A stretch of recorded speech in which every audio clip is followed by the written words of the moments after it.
Oh my gosh. Hello, everybody. Happy Wednesday. Hello, Meegan, coming from San Francisco. Yes, I've got my good friend.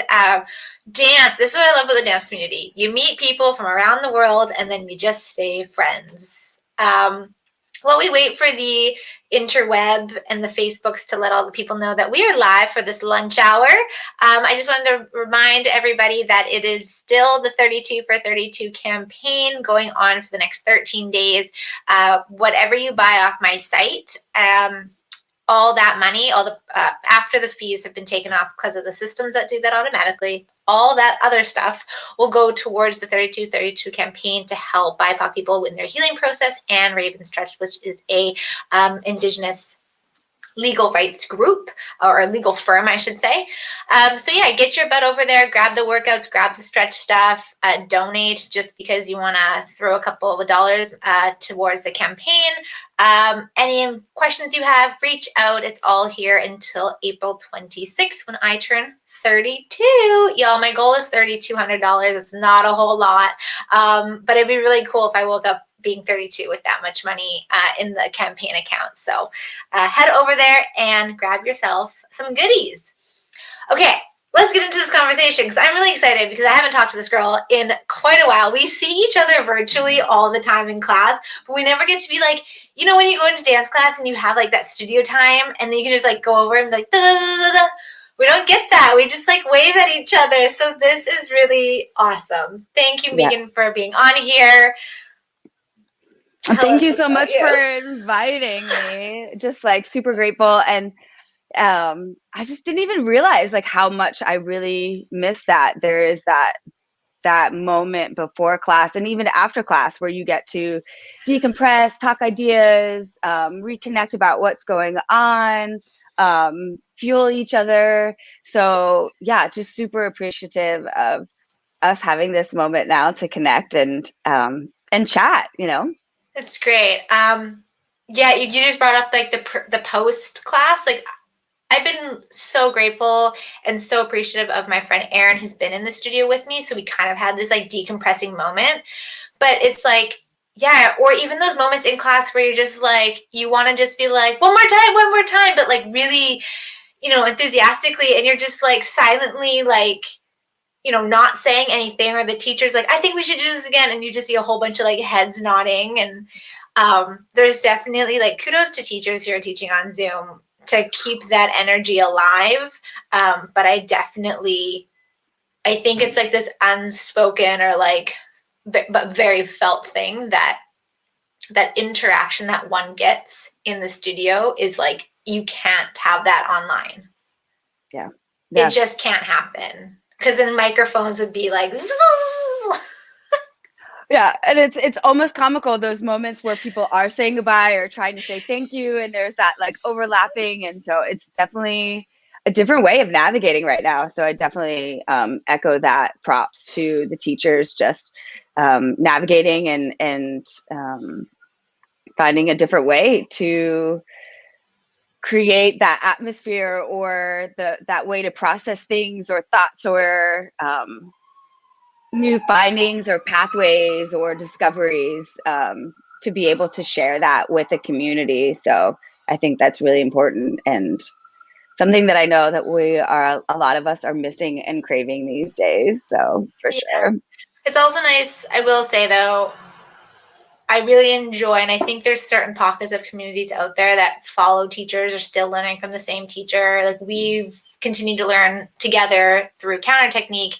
And so seeing the familiar faces has also been really nice to like, just like, even just like energetically tune in to like, you good? You good? Okay, you're here, you're alive, you're moving your body. Okay, awesome. Just having that familiarity in and amongst so much uncertainty, I guess, that's been really comforting to like show up on our days and be like, I know I'm going to see this person. And when somebody else shows up, it's such a surprise and so exciting to like see Andrew the other day on live on the class. I was having a hard time staying composed. I was so excited to see his face. Yeah, I love that. I love that. I was. I know, it's just those, I think that's one of the really like beautiful silver linings out of this is that our immediate community has expanded, you know, where when we are in class and we are able to be in person, you're in your local community, but now our community, which might have intersected at some point in, like for us, example, we first met in Australia, believe it or not. 2016. Holy crap. 2016. I know, right? It's Um, crazy. yeah, so we met like completely all the way on the other side of the world, and um, because of counter technique, we started to have these pockets of places where we were all spread out. But then now we're all able to connect in a way and be in the same space, virtual space out there. So yeah, so I think that's really just lovely because where our community is able to extend and expand in ways that we haven't been able to before. So I think that's one of the most super beautiful things about that. And I've got to take classes from teachers that I would never ever have an opportunity to be able to do that. And that's just such a beautiful thing and experience that's been happening. So I'm just like holding that as this golden gift out of amongst all of the madness and chaos that's happening. So yeah. Yeah, I years ago, probably like even 2 years ago, I was like, the classes I want to take aren't held in Vancouver. They're just not, like the teachers aren't in Canada and they're just not held in Vancouver. And then all of a sudden we go through this whole world change and I'm like, oh, I've got Gaga in like any day, pretty much any time of the day. And then I got counter technique pretty much weekly now. And I'm just like, hey, it's not the same, but like I did ask for classes to be had and accessible. So I kind of got what I asked for. Sorry, guys. Whoops. But segueing into and using counter technique as a bridge is this conversation I brought to Meegan a while ago when I was thinking about what things I wanted to come on here and talk about that weren't necessarily like fitness based, but like really affect how I move, how I dance, how I teach, how I cue, every aspect of my life. And that was like this importance and power of language. And this was something that was really first, it was this thing that kind of trickled through some of my teachers, but it was counter technique that really made it a priority to look at the body and to talk about the body with possibility and really take certain words out of the vocabulary when teaching and really power up, kind of put some emphasis on things like direction and thinking of the whole body affecting something.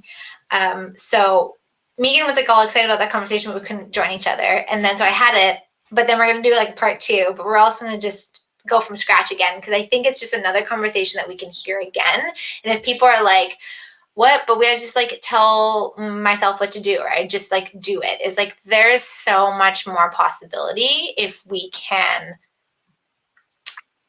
use the power of language.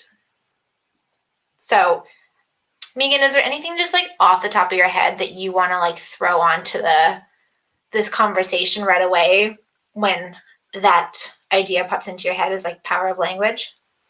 Yeah, for sure. I think the first thing that comes to my mind is for me to pause so that I can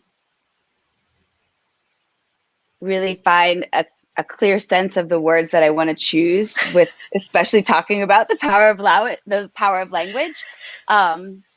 Yeah, I think at some point this year, I went down a deep rabbit hole of, I think it sparked a lot from my counter technique exploration and studies, and then also a lot of what was just happening in the world, particularly around race and a lot of the activism that was starting to happen, and just a curiosity around language and what do certain words mean, and how even in different cultures and different languages, there's going to be different interpretations and different meanings, where there's some words in a certain language that aren't in other languages. So how do you then explain what it is you're trying to say? So then for me, that started to kind of like click or go down this thought process of just how valuable words and language can be to articulate something, and that the more clear that we can be, the more in the moment or in the body, in the practice, in the life that you really are. So yeah, so I think that's the first thing that really like just jumps like my curiosity about like what is that, or one other times that you then have to navigate your language to find the word or meaning that you're looking for.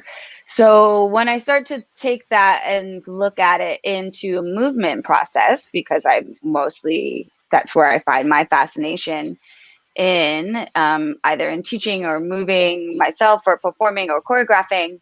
So then how you go to the process of articulating that so that it's accessible for everybody, or for the most as many people as possible. And so the more clear that you can be around that, and the more concise you can be around that. And there are times where I find that I think in this particular process, and I'm speaking mainly around kind of technique classes, in that as I've gone through the process and gotten later into the training, I now have a deeper understanding of that, where I can hear certain people might talk about a tool that they use, and in those particular language, if they use a particular word, it doesn't necessarily mean what they're trying to say. So, or they find different words that maybe that we might have heard either in previous teachings, or from teachers in the past, or what we even thought we heard. And so then it starts to open up this pathway of understanding, okay, am I being really clear in it, or I'm not? Or and then that really allows you to fully be in the task or in the moment, or in that realization. Yeah.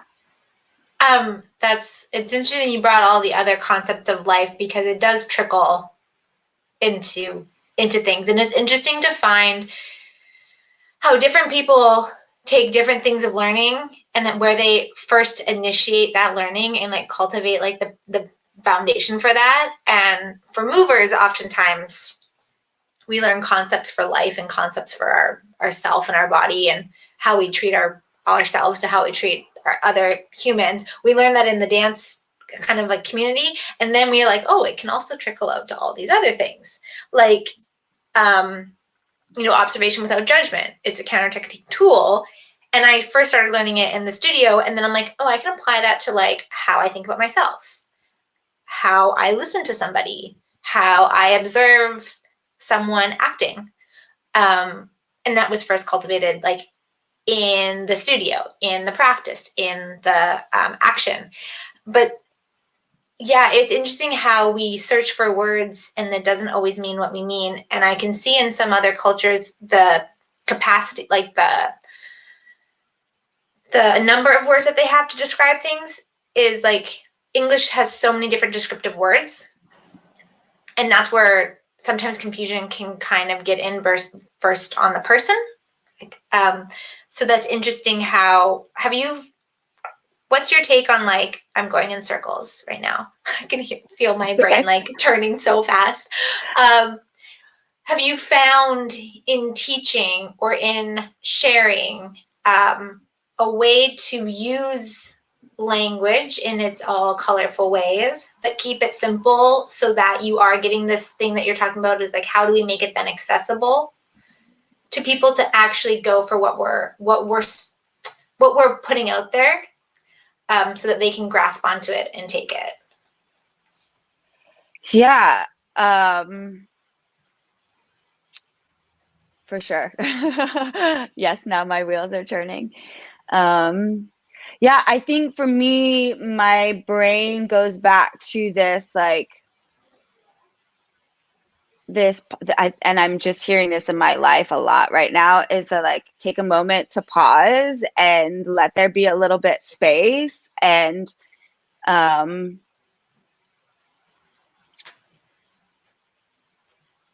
try to find the clearest path. And I think sometimes for me, wanting to be the best human that I can be, I love to try and find like maybe more elaborate words or trying to be more clever with certain things. So I think the more that I start to slow that down and let that reside, then I can be more clear and articulate about exactly what it is I'm asking. And it might be more in simpler terms, or a simpler phrase, and really looking at things more as a physical and an embodied experience, especially when it comes to teaching. And I think in life practice too, I think the more that for me personally, what really resonates is always coming back to the body and how we can settle the body. And then that allows me to be more present and really full and really listening and speaking and interacting. And I feel as if noticing that I'm starting to get off on a side tangent. That's all good. Yeah, so I think for me, really just staying clear in that process. And for me, I noticed that that's what I need. I need more space. I need more time. But I also think it's important to take the tools that have been shared with me and share those as well, and let people take the things that work for them and continue to think a certain way. Then I can ask them what that is, and then when I hear that, then I go, okay, maybe I didn't necessarily choose the right language, or I can ask them, what do you mean by that? And then they'll explain that, and then we'll find out, oh, that anatomically really wasn't what you were thinking. Coming from another lovely tool from the Tanner technique toolbox of just assumptions and different assumptions that we've had growing up, or what we've been taught, and then how that can morph or shift or be true or untrue. Yeah, I'm not sure if I answered your question. I also realized that I didn't set up the conversation very well of like the power of language being like the words that you choose to direct your body or another body in whatever you're doing in this context right now. And we can go out of it and into it again, but like in movement. And that was like choosing words like going to the left. Okay, like what is going to the left? Where in what sense is left? Like directionality, and is it this body part? Is that body part? Like, what are we doing? And then because so many people get wrapped up in just like the the tendu, or like write something or paint, and it's takes us out of the doing and the practice of it, which is like what you were saying, like taking space to come back to the action, the task, the ask. And I think like the experience of movement, and it's so interesting you've said space so many times. And there's so many things around my circle right now that have been like, take time to pause. Take a split second to pause. Before you say, just pause. And there's that magic in that pause that allows you to like gather so much, if you can tune in, so much bodily information and messaging that's like, you're really tense here, or I'm going to actually like I'm going to say something that's probably not what I want to say, or I'm really not grounded. And that that practice of taking that pause to just have a moment of thought gives so much power to the action that comes after that thought. And that has been like going around my world right now, like pause, just take a second. Just hold the note at coming out of your mouth right now. Yeah. And it sometimes frustrates. When I was teaching a lot of modern back in the day, it would frustrate my students when I would simply say, take your arm to the right. And they're like, but what's the move? Or we're going to like slice air here. We're going to make a big circle with our arm there. And they'd be like, but what's the move? I'm like, it's not a move. It's like, we can call it the swirly, but the swirly has like 10 actions inside of it. And I need you to do every single action in its sequence. But yeah, I need you to be in the action. And they're like, their brains are gonna explode. But then, by like the second year, they're like, okay, I get what weird kind of path she's going on with. Like, it's less about naming something and then doing that, and it's more about like being inside the movement, and language can be powerful in being inside something. And positive language. That was another thing I wanted to ask you, is the difference that you see in your body, specifically for like maybe you and then maybe out to the people that you teach, but using positive, like forward, I would say, I don't want to say like progressive language, but like moving the needle forward type of language versus don't do this. Yeah. Yes. Yeah, I definitely hear that, and I appreciate that, and I think that's something that I myself am really starting to explore more and really dive into more. Again, particularly some current interests of mine are really like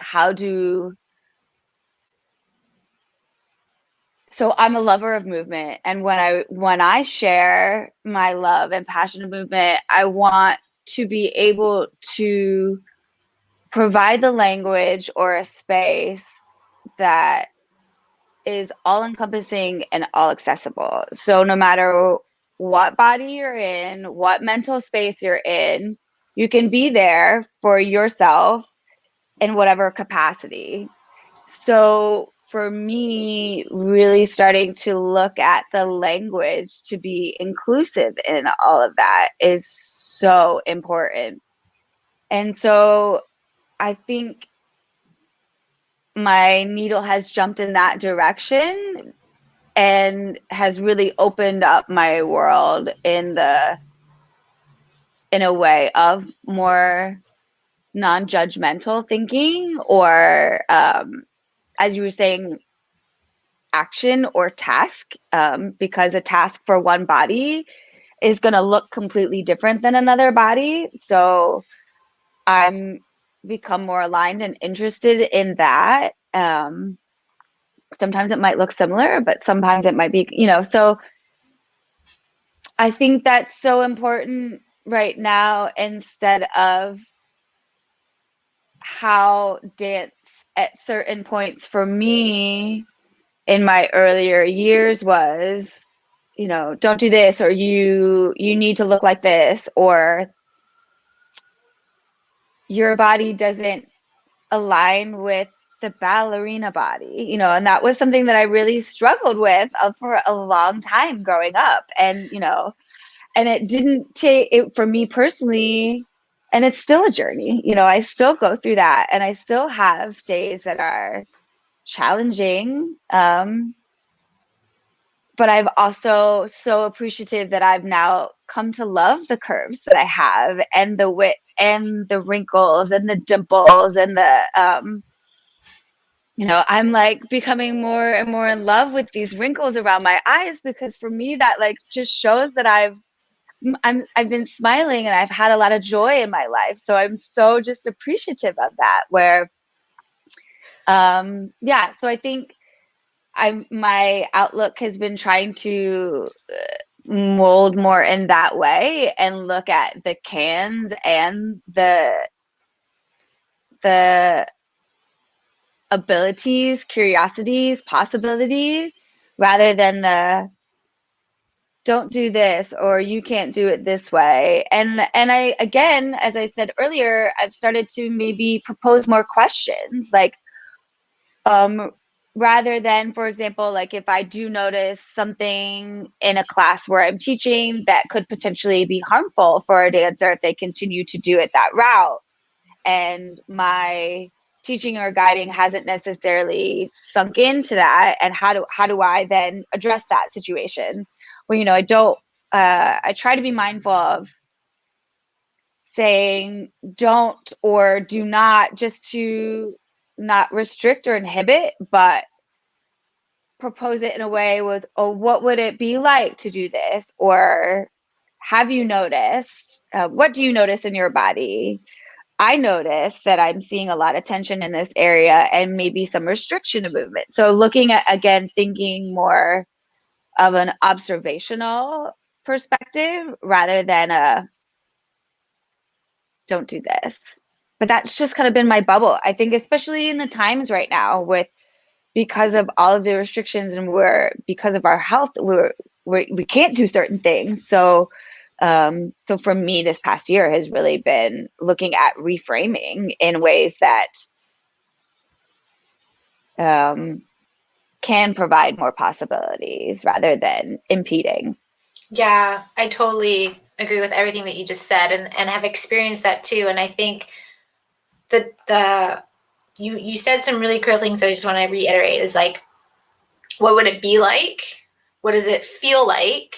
Those like, what would it be like to tendu thinking about the hamstring from the sit bone lengthening away from you, instead of what if you just push through and like lengthen the leg more? So like that choice of words, using like the person taps into their body to experience something, and then you ask them, what would it be like? What's different when we do this? What does it feel more? Do you have more tension or do you have less tension? And so it's almost like, as facilitators of whatever, and I mean, even if you want to like just expand out for a hot second of like the cultural things and the racial things that are going on in the world, just for a hot second here, what would it feel like if this was this way?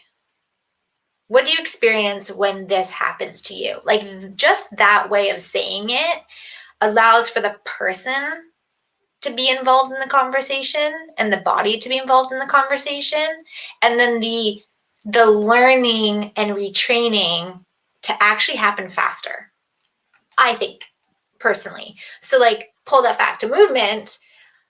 I think years past, movement has always been for the validation and acceptance and like goal of something, versus the experience of it ourselves and the moment of like understanding that we create something on stage.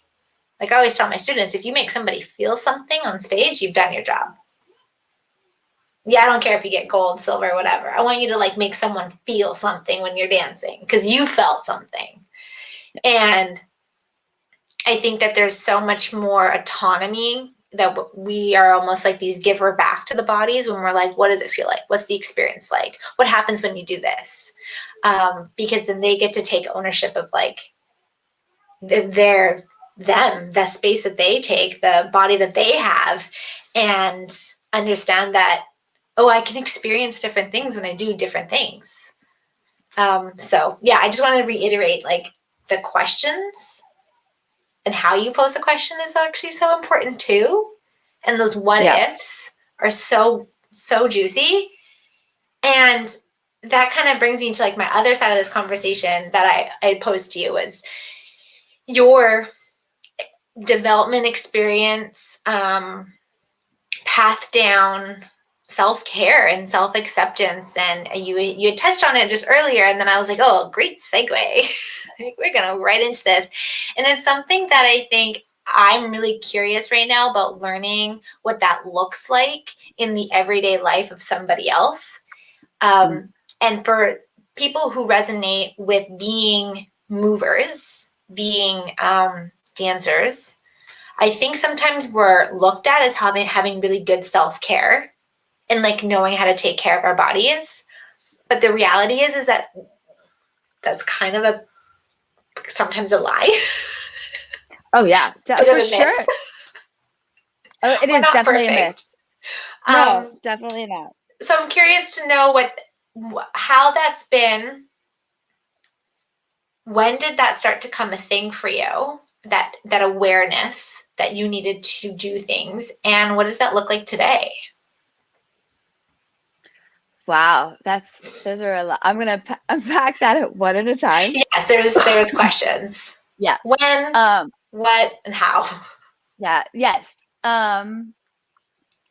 When, what, how? Or when, how, what? Or how, what, when? Which one do I want to answer first? I think I want to start with when. I think that it's constantly shifted, and I think that it continues to shift, and I think that's something that I like to share a lot with my students, is that I think that's one of the things that is so beautiful about just life, and that every day is different, and so just to acknowledge that, like, your body is physically different every day, and it is not the same so you will have no 2 days ever the same. So just to have that awareness, which honestly I didn't learn more really till later in my life. But once that really settled in, then I could start to go a little bit more into knowing that that's going to shift and alter, and that it's constantly a reevaluation and a recheck in, and then apply a tool that I've learned from multiple years, and from lots of incredible people, and teachers, and I wish I had the time to credit all of them and all of the books and things that I've been learning and reading and studying. I think something that's starting to manifest now in the dance world, and I think especially because of the pandemic, I've noticed it become more of an importance, that we're starting to look at implementing those tools for dancers at an earlier stage, and it's starting to work its way into universities now and to secondary education. And I also know that they're starting to implement that more even in elementary schools and multiple places on meditation and self-care. And I talk to it even to I'm currently teaching a lot of hip hop right now at a studio in San Francisco, and all online. And I have students from the ages of 8 years old all the way through high school. And we talk about it, and we check in about it, and we talk about what is self-care, and ask the question of, what do you think self-care is, and what does that mean for you? And I think these are just important conversations to be having more, because we haven't really had many conversations around mental health and what self-care is. So I'm super just grateful that that is now becoming more in the foreground. So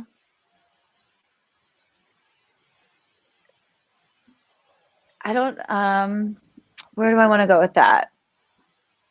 So I think for me, again, it kind of comes back to reevaluating what it's like every day, and know that there are,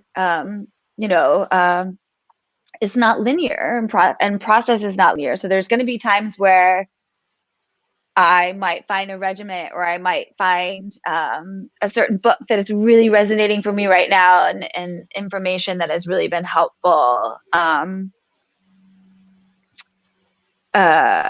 and go along that, and I'll like start on my like big incline, and then something in life will transpire, and as life happens, and you'll get a curveball or something thrown at you, and then it starts to go down, and so then you're like, okay, well shit, this tool's not working for me right now, like what, like how do I, and then coming back to the power of language, of the language that you tell to yourself, and Oh, that is so huge. And then when it comes to that, like giving yourself that language that's not judgmental of yourself, so then you can go, okay, this is where I'm at, and there's nothing wrong with having a shitty day or having pain in my body. So this is what's happening, this is what I'm experiencing. Then okay, now what are these tools, other tools that I might have, and this might work for me, and I might try this hat on or this sweatshirt, and today I don't really like that it looks that way on me. So I'll take it off and I'll find something that like I'll put on, and then I'll be like, oh, I used to hate this thing and it's been in the back of my closet and I haven't used it in a year. But now I'm like loving this. Let's go rock it, you know? Um, so I think for me it's that continuing to try something on, see if it works. If it works, use it. When it doesn't work or doesn't serve me, put it back and let it go. And know that it's always there as a resource, but then find something else. And continuing to share those tools. And I think something that was so lovely that happened in a class check-in of mine recently, we were sharing some self-care things, and one of my students was like, I tried that self-care and it made me more anxious and it made me have all these other things that popped up. And I said, first of all, that's amazing. You tried it. Kudos. You had an experience and you now know that about yourself. And there's nothing wrong with being anxious. You now have that information to go from. That task doesn't serve you. So now you know that you might find something in that pathway or through that experience that you may have discovered, because you're not judging that experience or judging that negative outcome. So then you can then maybe realign yourself to something that will bring you more joy. Yeah. Yeah, I feel like I've been talking a lot and I would love to hear your voice again. So I was we'll just gonna, just I was gonna pause. ask you, what are some of the things that you do?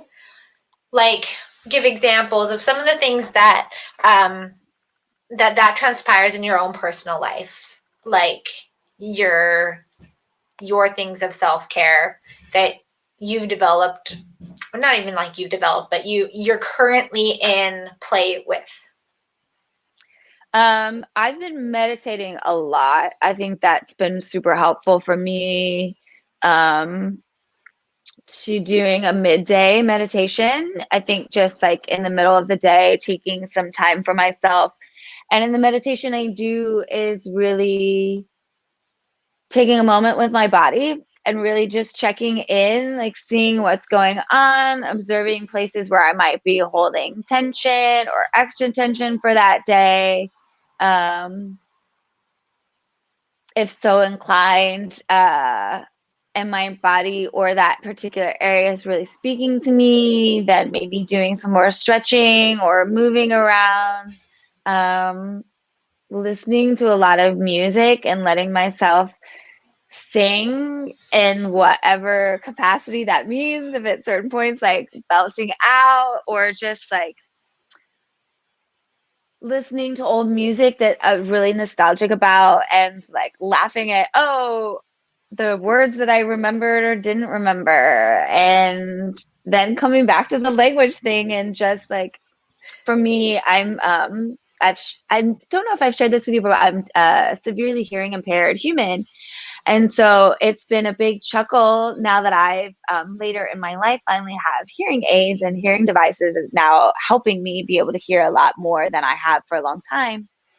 Um, it's been very humorous to go back through music and look at, and I'll be like, and talking about language, for me, I hear different things. And so for me, it's been so comical. My partner and I are always like, I'll constantly ask, I'll be like, did this, was this the words that they say? And, or he'll laugh at, he's like, what did you think that those words are? And I'll be like, yeah, it's this. And he's like, no.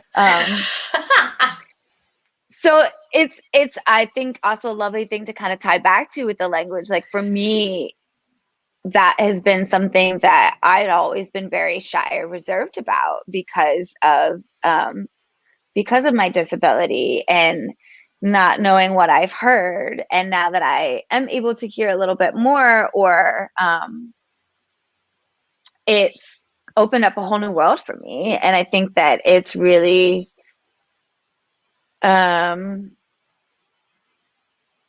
caused me to think more about language and more about words and yeah. What else am I really into? Yeah, I think also when listening to music, like just having a dance session, and for me in particular is really just constantly reminding myself to take the pressure off of myself. And my like number one tool right now that I'm really aligning with is observation without judgment, and keep coming back to that and like keep recentering myself with that and going, okay, is this practice been helping me more? Where there's been like 6 weeks, counter technique just had a 6 week online series. So for me, a lot of my self-care was being in as many counter technique classes or workshops as possible. And that was my self-care during that time. And of course, that's not aligning all the time. So my self-care will change and adapt now that they're not. So I'm been trying to go or notice or come back to that. Okay, keep checking in with myself. What is it I need today? Today I might need this. Today I might need to just like binge watch some Netflix, or watch a really like or cry a bunch, or like, or let myself grieve, or let myself get out in nature, and maybe call a friend, just check in, shoot the shit. Yeah, so I think it's that constantly coming back to observing, observing without judgment, and then from there choosing what I need best in this moment, and know that that's going to change. I think that was, oh, I just got like so many chills when you were speaking about all the things. And tie it back to power of language, those words, let myself. I think there's so much letting yourself do whatever you need to do. I mean, obviously, if it's harmful to you, let's maybe choose something else in the moment. But it gives power to, I think, the self. And I think that's such a huge thing that we're going through, is like my own choice, my own power, I'm driving my life, versus somebody else kind of dictating and maneuvering things for you all the time. There's nothing wrong with being led, but there's always, I think when we get led, we forget that we actually have a choice to like choose something else. And so like with self-care, I think that's a word that's being thrown around and I'm still experiencing it, but the letting yourself blank, let myself, right? Because then there's like, okay, I have a full permission. I don't need a permission slip from somebody to go ahead and cry. I don't need a permission slip for somebody to say, I need a day where I need to go into nature. It's like, no, I'm going to let myself do that because I know that that's, pardon you, sir, outside. Let myself experience my life, my joy, my happiness, my sadness that I'm feeling. And also, you said another thing that I thought was really great. I forget it. It left me. I was just like, oh yeah. But yeah, there's magic in in all of that, and that was the thing. Just a reminder, just reiterate before we log off that it's changing and that something doesn't work all the time, and it's okay to change that. And I think we have so much fear around change, but when we just kind of blow that all open and say, it doesn't have to go away, but let's try something else. Let's try this, for instance. Let's go down this, I love how you say route, kind of like pathway, knowing that there's multiple like exits and entrances onto a pathway. It doesn't have to be this like one only highway. It can be like, oh, well, we'll get off at like exit B here and go somewhere else. And then maybe we'll get back onto it at like exit or entrance 99, like it's always changing and always evolving. And that's how we grow. And that awareness and just keep coming back to that, I think is so important. And you said it so well. So I'm not going to like beat it over the head. But yeah, thank you for this conversation. I also realized that I didn't like introduce you fully as to like Meegan from San Francisco, dancer, creator, teacher, has her own company, movement lover, and fabulous person to watch move. Is there anything that's coming up for you that we as an audience can look forward to or support? I'm